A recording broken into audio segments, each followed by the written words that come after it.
जय Hind guys, welcome to this session. I am Nitin Mishra, your English educator. और आज इस सेशन में हम बात करने वाले हैं नाउन्स की। बेटा गाइस, नाउन एक बहुत ही इंपॉर्टेंट टॉपिक है। अगर हमने नाउन को सही तरीके से पढ़ लिया तो ये हमें सोचने के लिए एक नया आयाम देगा। आप सभी जानते हो आपके इंग्लिश के जो क्वेश्चंस हैं ना, वो लॉजिकल हैं। वो कहीं ना कहीं आपके कंपटीशन में कॉम्प्रिहेंसिव स्किल आई गेस ज़्यादा पूछते हैं। तो ऐसे प्रश्नों को अगर आप हल करना चाहते हैं, you have to be competent in comprehensive part. I mean आपको अच्छी समझ होनी चाहिए ग्रामर की। तो जो बच्चे इस क्लास में जुड़ चुके हैं उनका बहुत बहुत स्वागत है बेटा, बहुत बहुत स्वागत है। अगर इस क्लास में आपको कुछ नया सीखने को मिले तो आप एक बार ज़रूर आई मीन इस बात को लोगों से कहिएगा कि आज मुझे कुछ खास, कुछ नया सीखने को मिला।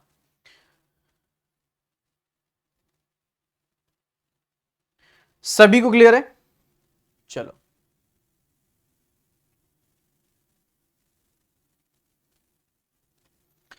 तो शुरू करते हैं गाइस आज का सेशन। कुछ बातें ऐसी जो कि बहुत ही मुझे लगता है कट टू कट हैं, बहुत ही क्लियर हैं। आखिर नाउन्स होते क्या है? मैं इसमें ज्यादा आपको परेशान नहीं करूंगा, आप ही मुझे तुरंत बता दें।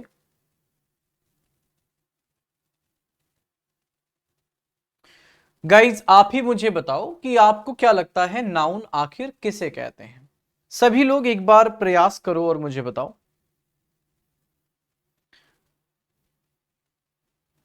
तो मुझे बताओ आप नाउन किसे कहते हो। And I would like to know कि आपके नजर में नाउन क्या है। आई वांट टू नो कि आप नाउन को कैसे देखते हैं। सभी बच्चे नाउन पर अपनी आई मीन एक आंसर दें, बताएं मुझे कि नाउन उनके लिए क्या है।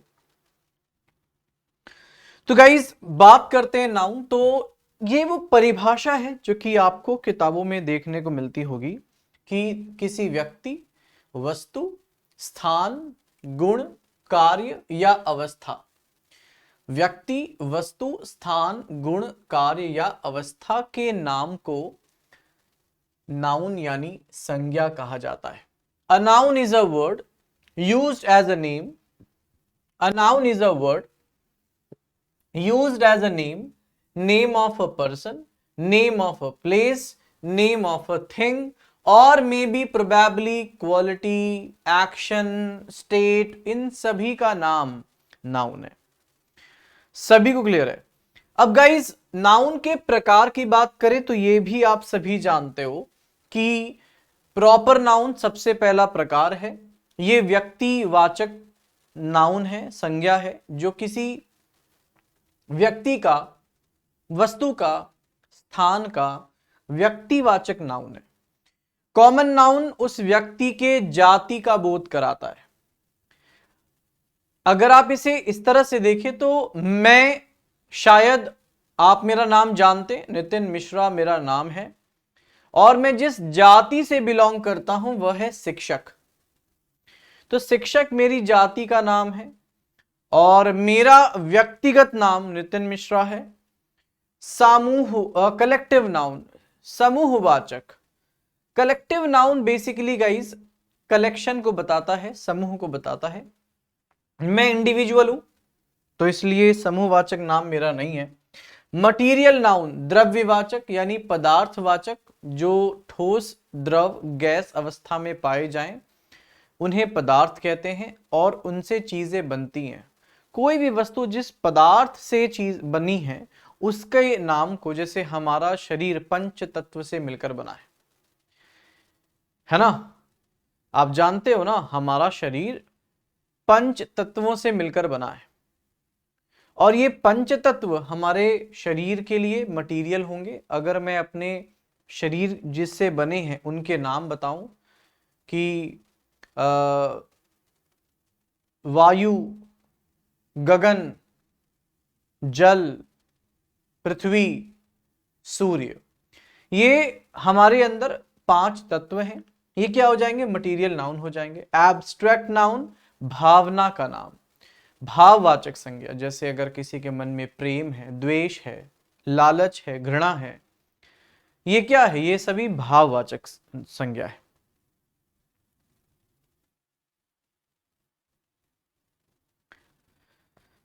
तो दोस्तों ध्यान से आप यहां पर देखो, आप रियलाइज करोगे कि नाउन के ये 5 प्रकार होते हैं, और ये आपने ऑलरेडी मुझे लगता है पढ़ा हुआ है। You can easily understand this very easily.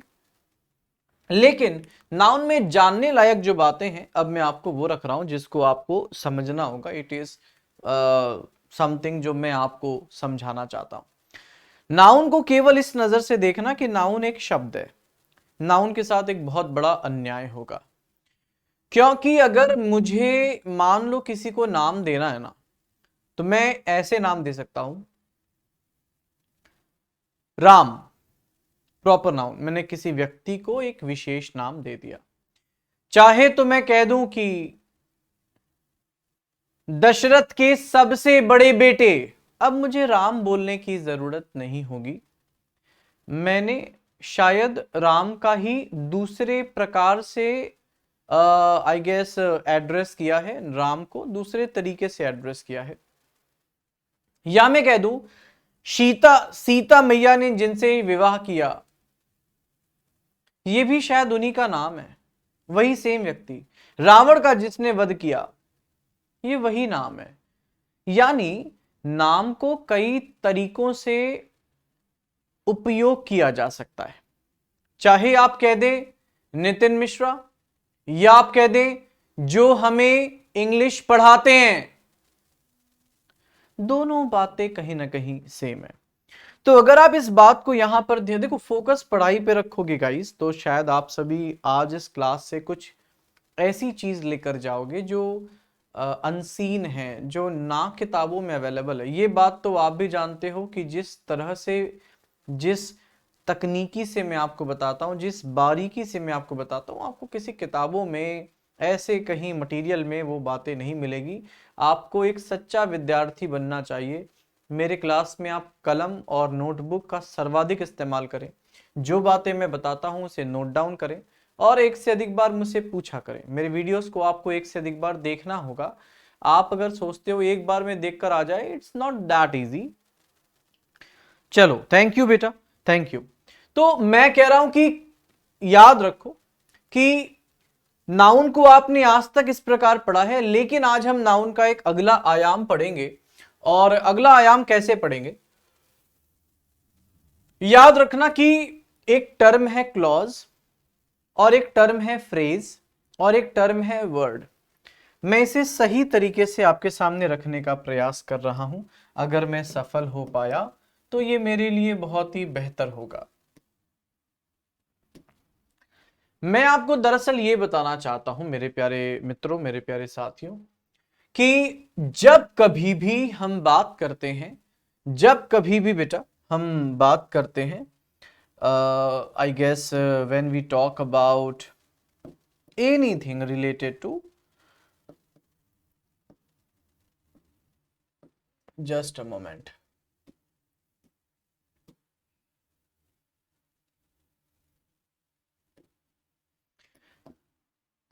whenever we talk about, suppose we talk about, I mean a noun, तो आप ये बात अब आज इस क्लास के माध्यम से सीखो कि नाउन को दरअसल, या कोई भी पार्ट्स ऑफ स्पीच, किसी भी शब्द को हम 3 रूपों में रख सकते हैं। सबसे पहला रूप होता है वर्ड, आप उसे शब्दों का रूप दे सकते हो। दूसरा होता है फ्रेज, आप उसे फ्रेज का रूप दे सकते हो। और तीसरा होता है क्लॉज, आप उसे क्लॉज का रूप दे सकते हो।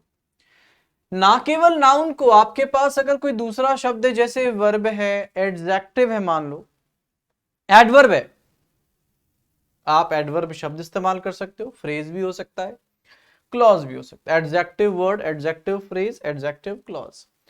यानी कि अगर आप नाउन की बात करो तो नाउन भी कहीं ना कहीं आपको इसी रूप में दिखाई देगा, नाउन शब्द, नाउन फ्रेज, नाउन क्लॉज। अब अगर हम ये जाने कि आखिर नाउन क्लॉज क्या होता है, या फिर अगर हम ये जाने कि नाउन फ्रेज क्या होता है, तो बहुत सारी चीजें आपके जानने के लिए यहां पर है, ध्यान से देखें। क्लॉज क्या होता है पहले ये जानते हैं। Clause must have a subject and a verb. ध्यान से देखो, clause must have a subject and a verb. What does it mean? इसका सीधा सा मतलब है कि अगर कोई शब्द आप अपने इंग्लिश लैंग्वेज में इस्तेमाल करना चाहते हो, you want to use suppose any word, specially I'm quoting these very three: noun, adjective and adverb, specially these three। तो आप नाउन को तीन तरीकों से, एडजेक्टिव को तीन तरीकों से, एडवर्ब को तीन तरीकों से, यानी इन तीन शब्दों को आप तीन तरीकों से इस्तेमाल कर सकते हो। सबसे पहला वर्ड, आप उसे शब्द दे सकते हो, एक शब्द बना सकते हो। आप चाहे तो उसी नाउन को, उसी एडजेक्टिव को, उसी एडवर्ब को, अब वर्ड के रूप में नहीं, क्योंकि वर्ड हमेशा एक होता है। आप इसे वन भी कह सकते हो। आप इसे फ्रेज में इस्तेमाल कर सकते हो। फ्रेज का मतलब होता है मेनी वर्ड्स। आप चाहे तो इसे ग्रुप ऑफ वर्ड्स भी कह सकते हो।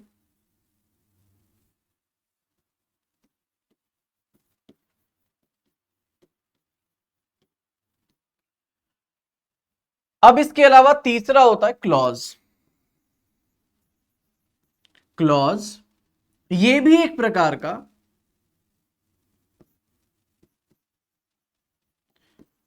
ग्रुप ऑफ वर्ड्स है। आप इसे मेनी वर्ड्स भी कह सकते हो। तो एनी हाउ आपका नाउन, आपका एडजेक्टिव, आपका एडवर्ब, खासकर ये तीन रूपों में हो सकते हैं, जैसे शब्द के रूप में, फ्रेज के रूप में, क्लॉज के रूप में।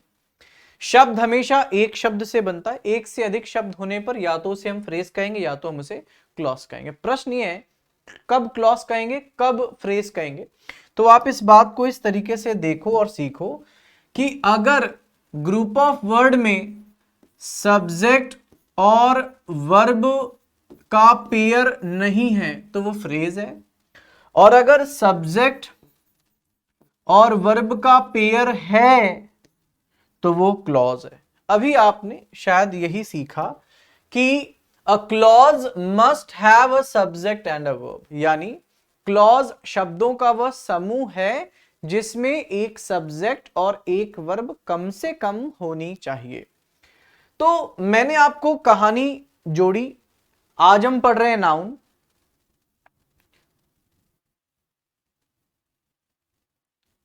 आज हम पढ़ रहे हैं नाउन, पर मैं आपको नाउन पढ़ाने से पहले एक बात कहा, किसके बारे में? वर्ड, फ्रेज और क्लॉज के बारे में। मैंने क्या कहा?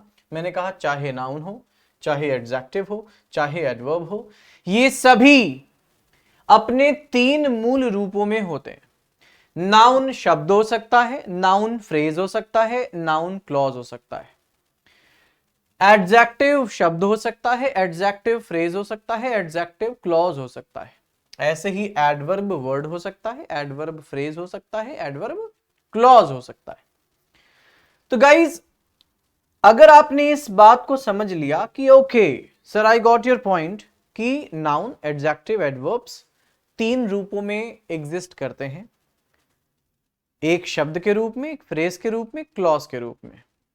तो गाइज अगर आप इस बात को समझ चुके हो तो शायद आपके लिए अब ये परिभाषा गलत हो गई होगी, क्योंकि किसी व्यक्ति, वस्तु, स्थान या के नाम को, केवल नेम को ही हम नाउन नहीं कहेंगे, क्योंकि अगर वो एक शब्द नहीं है तो वो कई शब्दों से मिलकर बना होगा। I mean a noun is not only a word, it may be possible कि वो नाउन ग्रुप ऑफ वर्ड्स हो। अगर वो वर्ड है तो वो नाउन वर्ड है, यस और नो? अगर वो वर्ड है तो वो नाउन शब्द होगा। हो सकता है वो अ वर्ड की बजाय एक फ्रेज हो, noun can be a phrase, या एक और पॉसिबिलिटी है, it can be a clause. इसमें सब्जेक्ट वर्ब नहीं होगी, इसमें सब्जेक्ट वर्ब होगा, दोनों ही ग्रुप ऑफ वर्ड्स हैं। तो नाउन एक शब्द भी हो सकता है, नाउन एक से अधिक शब्द का समूह भी हो सकता है, जिसमें सब्जेक्ट वर्ब हो भी सकते हैं और नहीं भी हो सकते। नहीं होंगे तो फ्रेज कह देंगे, होंगे तो क्लॉज कह देंगे।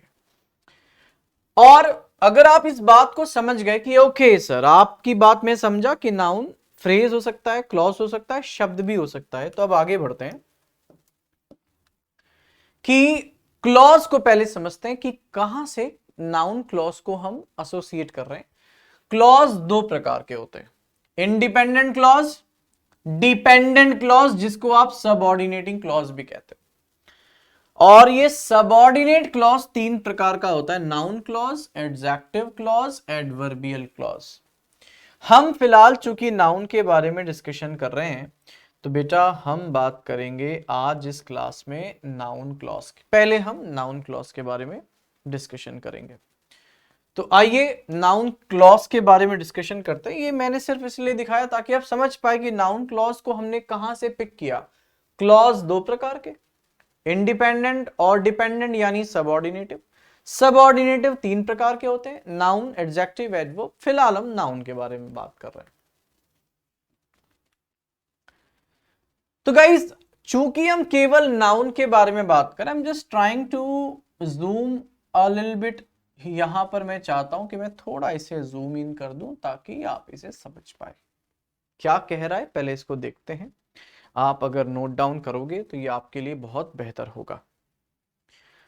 चलो, कह रहा है noun clause functions as nouns in a sentence. Noun clause भी वाक्यों में नाउन का ही काम करते हैं। एंड जैसे आप नाउन शब्द को एक सब्जेक्ट के रूप में इस्तेमाल करते हैं, जैसे Ram, Ram is a good boy, जैसे आप नाउन को ऑब्जेक्ट की तरह इस्तेमाल करते हो, my friend, I have a friend, likewise he killed Ram, object के जैसा भी इस्तेमाल कर रहे हो। तो आप कह सकते हो कि noun clause functions as nouns in a sentence and are used as subjects. ये सब्जेक्ट के जैसे इस्तेमाल होते हैं। ये प्रेडिकेट नॉमिनेटिव्स भी हो सकते हैं, ये डायरेक्ट ऑब्जेक्ट हो सकते हैं।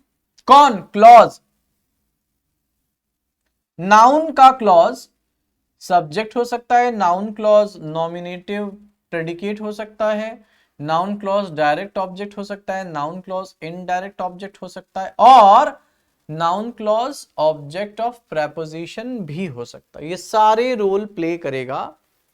जैसे नाउन शब्द ये सारे रोल प्ले करता है। नाउन वर्ड भी सब्जेक्ट होता है, नाउन वर्ड भी ऑब्जेक्ट होता है, प्रेडिकेटिव नॉमिनेटिव होता है, direct object, indirect object, preposition का ऑब्जेक्ट। वैसे ही नाउन फ्रेज भी ये सारे काम करेगा, फॉर योर काइंड इंफॉर्मेशन। और नाउन क्लॉज भी ये सारे रोल प्ले करता है। आगे कह रहे as nouns can be replaced by pronouns. जैसे आप किसी प्रोनाउन से नाउन शब्द को रिप्लेस कर देते हो, वैसे ही आप नाउन क्लॉज को भी प्रोनाउन से रिप्लेस कर दोगे।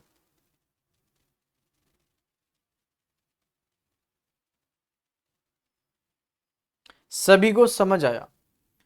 Are grammatically essential to the sentence, और नाउन क्लॉज भी ग्रामेटिकली बहुत आवश्यक होते हैं सेंटेंस के लिए। चलो, अब नाउन क्लॉज अगर आप कभी बनाते हो तो आप किन शब्दों से बनाते हो? तो सबऑर्डिनेटिंग कंजंक्शन नाउन क्लॉज बनाते हैं, खासकर दैट से नाउन क्लॉज बनता है, हाउ से नाउन क्लॉज बनता है, व्हेन, वेयर, वेदर, व्हाई, इनसे भी नाउन क्लॉज बनता है। और अगर आप प्रोनाउन इस्तेमाल करना चाहते हो, व्हाट, व्हाटएवर, हु, हुम, हुएवर, हुमेवर, विच एवर, ऐसे प्रोनाउन का आप इनके साथ इस्तेमाल आसानी से कर सकते हैं। सभी को क्लियर है जो नाउन क्लॉज को बताते हैं? अगर आपको यह बात समझ आ गई हो, if you have understood it well, अगर आपने इस बात को बहुत अच्छे से समझ लिया हो, तो अब हम यहां पर डिस्कस करेंगे कि आखिर हम नाउन फ्रेज किसको कहते हैं, नाउन शब्द किसको कहते हैं, नाउन क्लॉज किसे कहते हैं। गाइज मैंने यहां पे कुछ एग्जाम्पल रखे हैं, जैसे आप जरा यहां पर ध्यान से देखो। सबसे पहला example, they expected to win the match. ध्यान से देखो, they expected to win the match. अगर आप ध्यान से शब्द को देखोगे तो आप रियलाइज करोगे कि यहां पे वो क्या एक्सपेक्ट कर रहे हैं, ये आपका ऑब्जेक्ट है, क्योंकि दे हो गया सब्जेक्ट, एक्सपेक्ट हो गई वर्ब, और ये हो गया ऑब्जेक्ट। अब आप देखो, हमारा ऑब्जेक्ट एक शब्द में ना होकर के एक से अधिक शब्दों में है। और दूसरे सेंटेंस को आप एक बार देखो, पढ़ो, समझो। दे expected that they would win, subject भी है, वर्ब भी है, और ग्रुप ऑफ वर्ड्स तो है ही, और ये सब मिलकर के ऑब्जेक्ट का काम कर रहे हैं। कहीं ना कहीं दोनों सेंटेंस का अर्थ सेम है, लिखने के रूप में थोड़ा अंतर किया गया। इसमें आपने फ्रेज के रूप में लिखा, इसमें आपने क्लॉज के रूप में लिखा। सभी को क्लियर है? यानी दोनों में आप ऑब्जेक्ट के जैसा इस्तेमाल कर रहे हैं। They expected to win the match, expected what, to win the match. They expected that they would win the match. Expected what? They would win the match. So the first group of words to win the match is an object to the word expected. जैसा मैंने आपसे कहा, इस verb का ये object है ना? और इसलिए आप कह सकते हो ये एक से अधिक शब्द है, लेकिन ये काम कर रहा है नाउन का, और इसीलिए इसको हम नाउन फ्रेज कह देंगे। मैंने आपसे कहा था, फ्रेज एक से अधिक शब्द होंगे, सब्जेक्ट और वर्ब का कॉम्बिनेशन या जोड़ा आपको उसमें नहीं मिलेगा, नहीं मिला आपको, सब्जेक्ट वर्ब का जोड़ा नहीं मिला। यहां पर भी ये पूरा हिस्सा काम कर रहा है ऑब्जेक्ट का, वर्ब एक्सपेक्टेड का ऑब्जेक्ट है। सोचो ना, ऑब्जेक्ट खुद में इतना लंबा चौड़ा है। अब आप इसे नाउन कहो कि ऑब्जेक्ट है, तो जाहिर सी बात है ये नाउन है, क्योंकि इसमें सब्जेक्ट और वर्ब है, तो हम कह देंगे कि ये नाउन क्लॉज है। सभी को क्लियर हुआ? हम कह देंगे ये नाउन क्लॉज है। क्यों? क्योंकि ऑब्जेक्ट है, सब्जेक्ट और वर्ब का कॉम्बिनेशन है, ग्रुप ऑफ वर्ड है, तो क्लॉज हुआ। ऑब्जेक्ट का काम कर रहा है तो नाउन क्लॉज हुआ। यहां पे ग्रुप ऑफ वर्ड है, फ्रेज हुआ, सब्जेक्ट और वर्ब आप देख सकते हो नहीं है। Thank you. Carry the first group of word to win the match is the object and the work of a noun since it has no subject no predicate, तो ये फ्रेज है। सेकंड में क्या है, आपके पास सब्जेक्ट भी है, verb भी है, तो आप इसे नाउन क्लॉज कह दोगे। तो यहां मैंने आपको बताया कि नाउन वर्ड क्या होता है, आप जानते हो, नाउन फ्रेज क्या होता है, नाउन क्लॉज क्या होता है। अब गाइज नाउन क्लॉज पर हम थोड़ा और डिस्कशन करेंगे, डीप डिस्कशन करेंगे। A noun clause serves the same purpose as nouns. Noun clause are usually introduced by subordinating conjunction that, why, how, if or whether, and a noun clause can act as the subject or object of the verb. It may also act as an object of a preposition. ये बात मैंने आपको बताई। अब guys हमारे पास कुछ यहां पर क्वेश्चंस हैं। मुझे ऐसा लगता है कि जिस बच्चे की क्लॉज पर और फ्रेज पर पकड़ अच्छी बन गई, चाहे वो हम नाउन पढ़ रहे हो, चाहे हम एडजेक्टिव पढ़ रहे हो, या हम एडवर्ब पढ़ रहे हो, अगर हमारी कमांड इन दिशाओं में बन जाती है, ट्रस्ट मी, हम बहुत बेहतर तरीकों से चीजें सीख सकते हैं।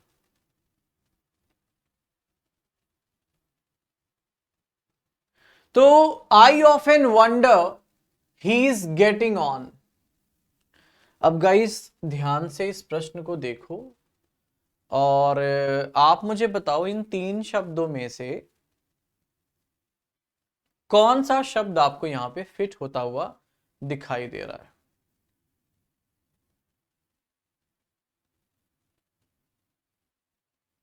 सभी लोग जल्दी से मुझे बताएं। एक बार आप यहां पर ध्यान से देखो और आप मुझे ये बताओ कि आपको कौन सा शब्द फिट होता हुआ नजर आ रहा है। आई ऑफन वंडर, देखो हाउ काम करने का तरीका बताएगा, और क्योंकि हाउ काम करने का तरीका बताएगा तो ये फिलहाल रेस से बाहर है। I often wonder,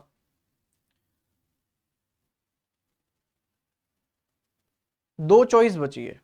exactly the correct answer will be what. I want to know dash she is angry with me. I want to know why she is angry, yes or no? सभी को clear है? Because you want to know this, ये object होना चाहिए तो आप why से बनाओगे। सभी को क्लियर है?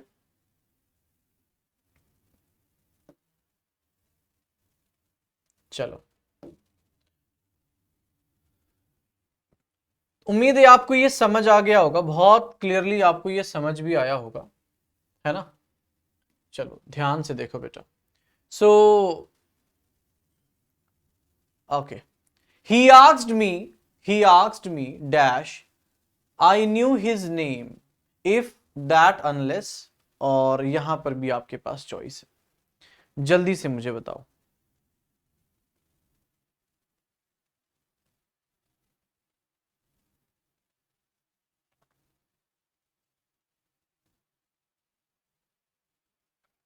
चलो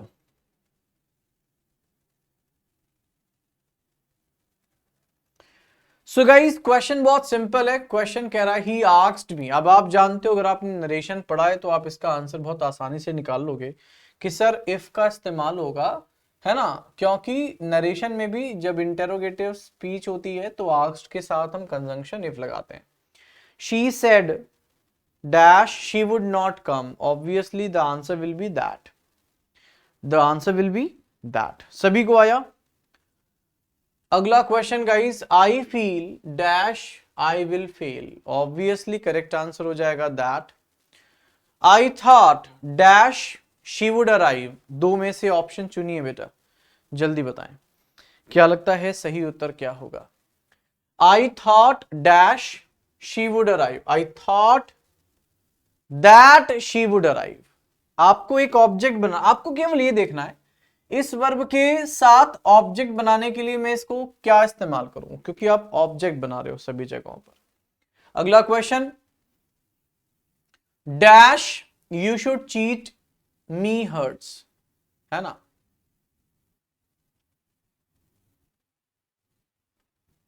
तो आपको बताना है सही आंसर क्या होगा। Dash you should cheat me hurts me,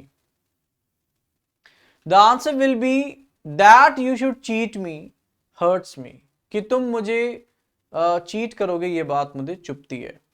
I don't know dash I can get out of this mess, तो ऑब्वियसली आप हाउ का इस्तेमाल करोगे कि आई don't no what I don't know something, and that what is this, this is how I can get out of this mess, मैं कैसे बाहर निकलूंगा। so answer will be how।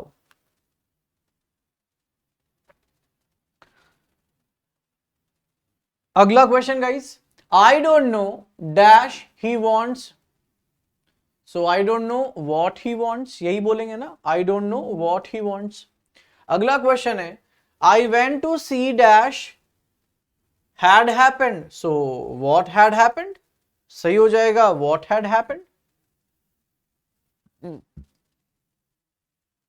आप खाली ये देखो कि कौन सा वर्ड ऐसा है जो इसको ऑब्जेक्ट बनाएगा, बहुत easily. Pay careful attention to dash I am going to say, obviously to what I am going to say, yes और नो, तो आप टू व्हाट का इस्तेमाल करोगे, जो कुछ भी मैं कहना चाहता हूं। She told me dash she would be delighted to come, obviously she told me that. अब आपको ये नरेशन का लॉजिक समझ आ गया होगा कि सर आपने शायद आज एक पहेली का उत्तर दिया और इस प्रश्न का उत्तर हम ढूंढने निकले नहीं थे, फिर भी हमें मिल गया। ये जो बार बार कहते हैं ना कि जब आप नरेशन करते हो तो आप कंजंक्शन दैट लगाते हो, कंजंक्शन वाई को बना देते हो, WH को क्वेश्चन वर्ड बना, कभी इफ लगाते हैं, कभी हम WH क्वेश्चन वर्ड को ही कंजंक्शन बना देते हैं। आज हमें पता चला शायद हम कहीं ना कहीं जब रिपोर्टेड स्पीच को रिपोर्टिंग वर्ब के बाद लिखते हैं, सबसे पहले हम क्या लिखते हैं, सबसे पहले हम लिखते हैं रिपोर्टिंग वर्ब, सब्जेक्ट, फिर लिखते हैं वर्ब। तो शायद हम बाकी के हिस्से को ऑब्जेक्ट बनाना चाहते हैं, और क्योंकि हम बाकी के हिस्से को ऑब्जेक्ट बनाना चाहते हैं इसलिए हम यहां पे नाउन क्लॉज का निर्माण कर रहे हैं। और नाउन क्लॉज बनाने के लिए इस सिचुएशन में हमको ऑब्वियसली इफ का इस्तेमाल करना पड़ेगा। इफ से लेकर ये पूरा नाउन क्लॉज है जो ही आस्क्ड में आस्क्ड का ऑब्जेक्ट है। समझ आया सभी को? तो ये एक उत्तर आपको आज के सेशन के माध्यम से मिला। ये जो किताबें नियम देती हैं कि दैट लगाओ, वाई लगाओ, इफ लगाओ, ये बेसिकली सरल भाषा में कहें तो आज मैं आपको कहता हूं कि नाउन क्लॉज बनाओ।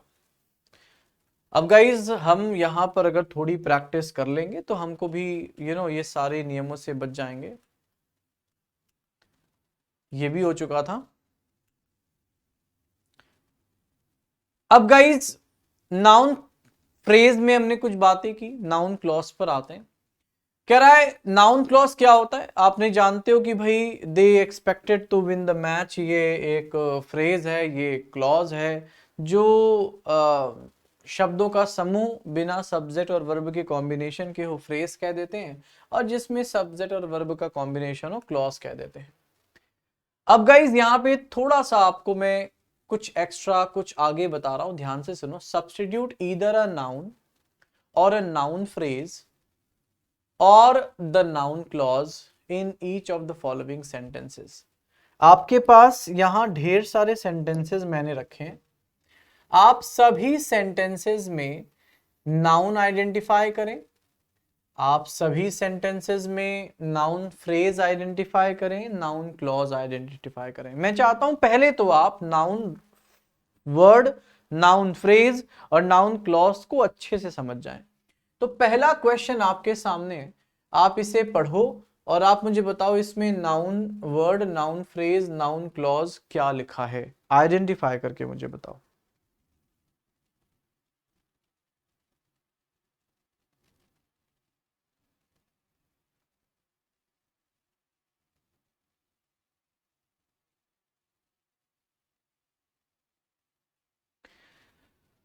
सो गाइस आप ध्यान से देखो, नोबडी है सब्जेक्ट, एक्सपेक्टेड है वर्ब, और अब हिस्सा क्या है ऑब्जेक्ट का, इस वर्ब का ऑब्जेक्ट, और ये दैट से शुरू है। हम एक बार पहले ना इसे अनुमान लगा रहे कि ये अगर ऑब्जेक्ट है, पूरा अगर ऑब्जेक्ट है तो हमारे पास ऑब्जेक्ट या तो फ्रेज के रूप में है या तो क्लॉज के रूप में है। तो हम देख पाए कि इसमें तो भाई ही सब्जेक्ट और वुड वर्ब भी है, तो हम कह देंगे फ्रेज नहीं है, ये क्लॉज है। और क्योंकि ये इसका ऑब्जेक्ट है तो ये क्लॉज ऑब्जेक्ट का काम करते हुए नाउन क्लॉज होगा। लेकिन इसे पुख्ता करते हैं कि क्या वाकई में ये नाउन क्लॉज है। अगर नाउन क्लॉज है तो फिर ये प्रोनाउन से रिप्लेस हो जाएगा। Nobody expected this, किसी ने यह एक्सपेक्ट नहीं किया था। हाँ, हो गया। Nobody expected it, किसी ने यह एक्सपेक्ट नहीं किया था। देखो दोस्तों, आई गेस आसानी से ये पूरा का पूरा फ्रेज इन कुछ प्रोनाउन से रिप्लेस हो जा रहा है, और प्रोनाउन ने जिसको रिप्लेस कर दिया वो क्या होगा, नाउन क्लॉज होगा। हम कह देंगे सर पहले वाले में that he would die noun clause है। आशा करता हूं आपको भी ये बात हू बहू बहुत अच्छे से समझ आई होगी। The jury declared that he was guilty, तो द ज्यूरी सब्जेक्ट हो गई, डिक्लेयर्ड वर्ब हो गई, और that he was guilty noun clause हो गया, क्योंकि आप इसको भी रिप्लेस कर पा रहे हो। द ज्यूरी डिक्लेयर्ड इट, है ना, तो यहां पे ये नाउन क्लॉज हो गया। He expects that he will win a prize,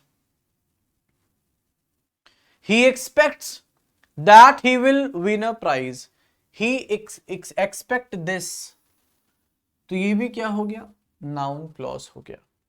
I believe that the man is trustworthy, I believe this, I believe the man is trustworthy, noun clause है। I appreciate that you love your own country, आप कह दोगे sir ये noun clause. देखो आसानी से हम identify कर पा रहे हैं। The doctor is hopeful that she will soon recover, so the doctor is hopeful। अब आप यहां ध्यान से देखो, होपफुल एडजेक्टिव है, एडजेक्टिव के बाद क्या लिखा होगा, नाउन। आसानी से आप इसे कह सकते हो। सभी को समझ आया। नाउन कहां कहां है, ज्यूरी नाउन है। भाई अगर कोई पूछ ले कि भाई नाउन आइडेंटिफाई करो, तो ज्यूरी नाउन है, प्राइज नाउन है, गिल्टी नाउन है, द मैन नाउन है, यस और नो, कंट्री नाउन है, डॉक्टर नाउन है। तो ये सारे क्या हो जाएंगे, आपके नाउन हो जाएंगे।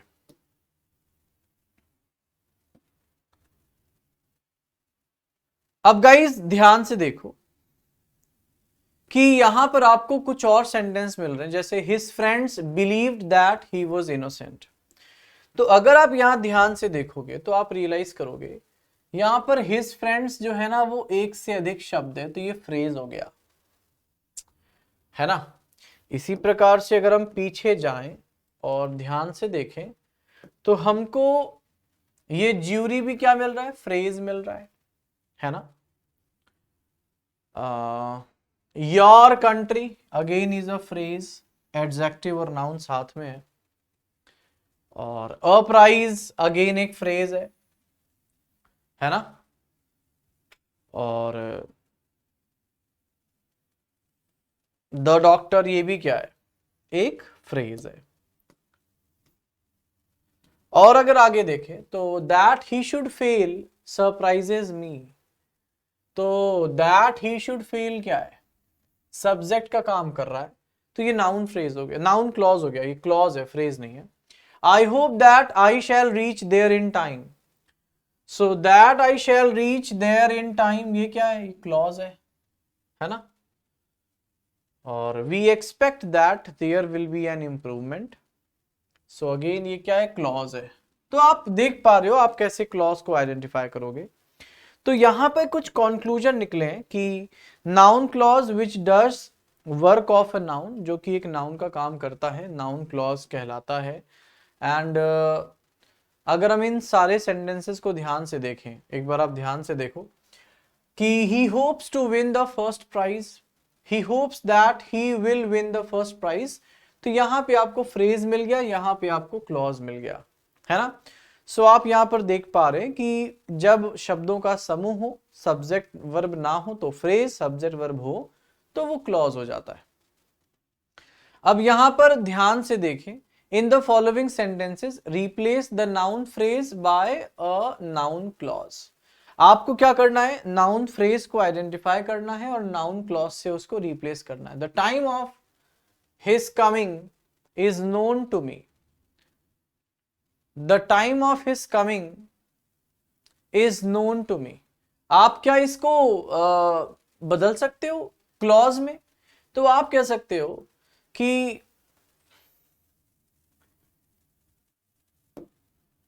बहुत इंपॉर्टेंट है, बहुत अच्छी बात है। हो सकता है आपको लग रहा हो सर आप ये क्या पढ़ा रहे हो, पर आप देखो सबसे पहले the time of his coming ना, ये फ्रेज है, ये एक फ्रेज है। और कौन सा फ्रेज है? ये है नाउन फ्रेज।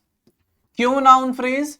क्योंकि ये इस वर्ब के लिए सब्जेक्ट का काम कर रहा है, तो हम इसे नाउन फ्रेज कह देंगे। मैंने फ्रेज क्यों बोला? क्योंकि इसमें सब्जेक्ट और वर्ब का जोड़ा नहीं है, इसलिए मैंने इसको फ्रेज कहा। अब कह रहा है कि क्या आप इस नाउन फ्रेज को नाउन क्लॉज में बदल सकते हैं? तो जी हां, हम बदल सकते हैं। हम कह देंगे कि when he will come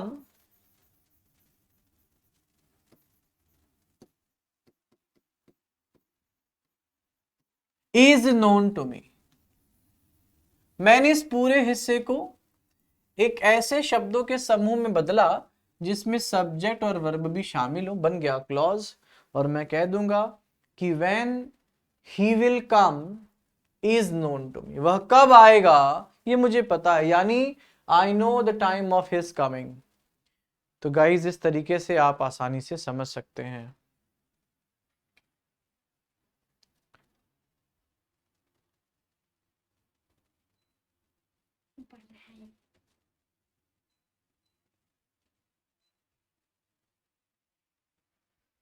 चलो, सभी को समझ आया बेटा? ये आपको समझ आया? The time of his coming phrase है क्योंकि ये शब्दों का समूह है, ऐसा समूह है जिसमें वर्ब नहीं है, सब्जेक्ट नहीं है। और हमसे कहा कि आप रिप्लेस कर दो नाउन फ्रेज को नाउन क्लॉज में, तो हम फिर से शब्दों का समूह लिखेंगे पर वो क्लॉज होगा। तो मैंने लिखा when he will come is known to me। मैं आपको बस बता रहा हूं कि देखो सेंटेंस दोनों सेम है, ये फ्रेज है, ये क्लॉज है। I heard of his failure। अगर आप इस सेंटेंस को ध्यान से देखेंगे तो आप रियलाइज कर पाएंगे आई सब्जेक्ट है, हर्ड यहां पे वर्ब है, ऑफ हर फेल्योर फ्रेज है। तो ये फ्रेज क्या हो गया? नाउन फ्रेज हो गया। अब आप इसे कैसे क्लॉज में चेंज करेंगे? आप बोलेंगे दैट ही, नहीं हर है ना, तो शी फेल्ड। अब बताओ, I heard that she failed, मैंने सुना कि वो फेल हो गई। I heard of her failure, earth same है। आप जब ऑफ हर फेल्योर लिखे तो ये फ्रेज बना, दैट शी फेल लिखे तो ये क्लॉज बना। असल में आप देख सकते हैं दोनों ही रूप अलग हैं, अर्थ में सेम है। ये है फ्रेज नाउन फ्रेज, ये है क्लॉज नाउन क्लॉज।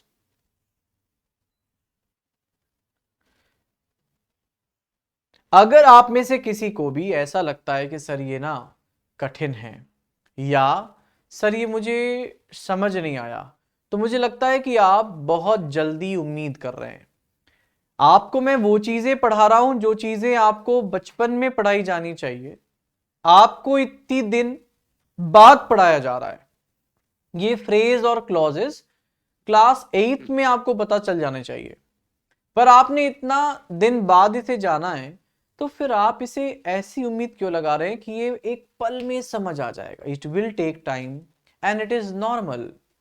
मैं सब स्टूडेंट्स को कहता हूं, अगर आपको कोई चीज समझने में कठिन लग रही है, अगर आपको कोई चीज एक बार में नहीं एक से अधिक बार में समझ आ रही है, तो सिंपल सा फंडा है यार, एक से अधिक बार वीडियो देख लो, अलग से समय निकालकर मुझे कॉल पे ले लो, मुझसे लाइव डिस्कस कर लो कॉल पर। और चीजें ऐसे ही होती हैं, सच्ची चीजें कठिन लगती हैं, धीरे धीरे वो प्रैक्टिस के थ्रू समझ आती है। अगर कोई चमत्कार दिखाए, समझ लेना कि वो एक ट्रैप है। बेसिकली मैं आपके लिए मोटी बात कहता हूं और बहुत खुले मन से आपको ये पढ़ाने का प्रयास कर रहा हूं।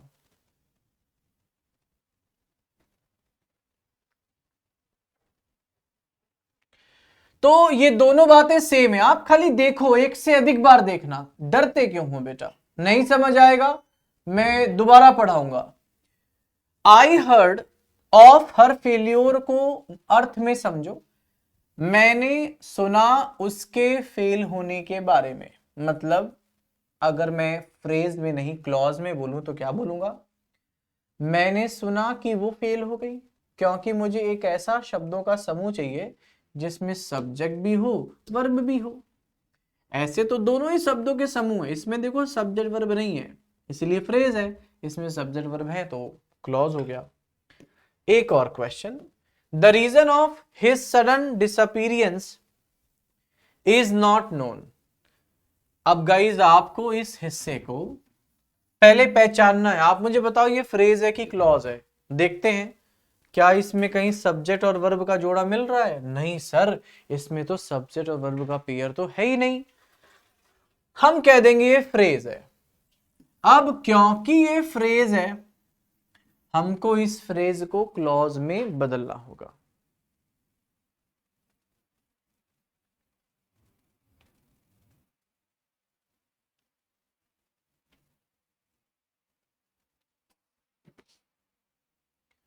तो अब इसे क्लॉज में बदलने के लिए हमको क्या करना होगा? इसको एक सब्जेक्ट और वर्ब देना होगा, शब्दों के समूह को ही।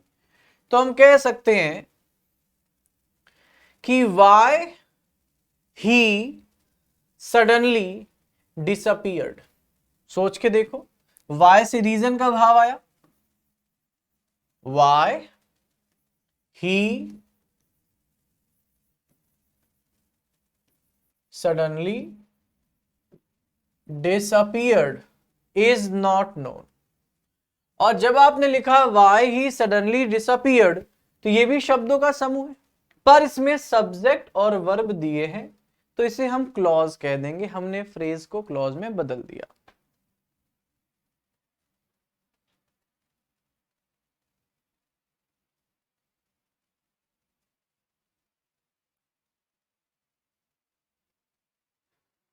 सभी को क्लियर हुआ बेटा? The captain foretold the coming of a violent storm. जैसे इसके पहले भी एक है, ठहर जाएं, I know your great fondness for music. अब गाइस मुझे तुम्हारी म्यूजिक के प्रति प्रेम या पसंद पता है। तो इसे क्लॉज में कैसे बदलेंगे? तो पहले फ्रेज आइडेंटिफाई करो। फ्रेज क्या है? फ्रेज यहां पर ये हिस्सा है, और ये फ्रेज क्यों है? क्योंकि शब्दों का समूह तो है, पर इसमें सब्जेक्ट नहीं है और वर्ब नहीं है। अब सब्जेक्ट और वर्ब कैसे दोगे? तो आप कह सकते हो I know that you R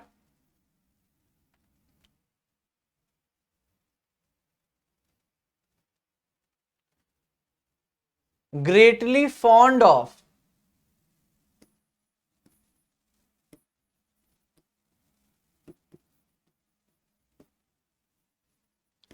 music. तो बस आपका फ्रेज आपके क्लॉज में बदल दिया। We hoped for your success, we hoped that you succeed, clause हो जाएगा। The captain foretold the coming of a violent storm, the captain foretold the that a violent storm is coming. है ना।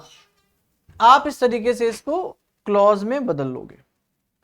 क्या सभी को समझ आया? क्या सभी को समझ आया बेटा? So let's talk about the next part, है ना। बट आई गेस आज की क्लास में इतना ही रखना चाहिए। तो आज मैं अपने क्लास में यहीं पर रख रहा हूं। हमने आज की क्लास में क्या सीखा? हमने सीखा नाउन क्या होता है, नाउन कितने रूपों में होता है, नाउन शब्द के रूप में, नाउन फ्रेज के रूप में, नाउन क्लॉज के रूप में।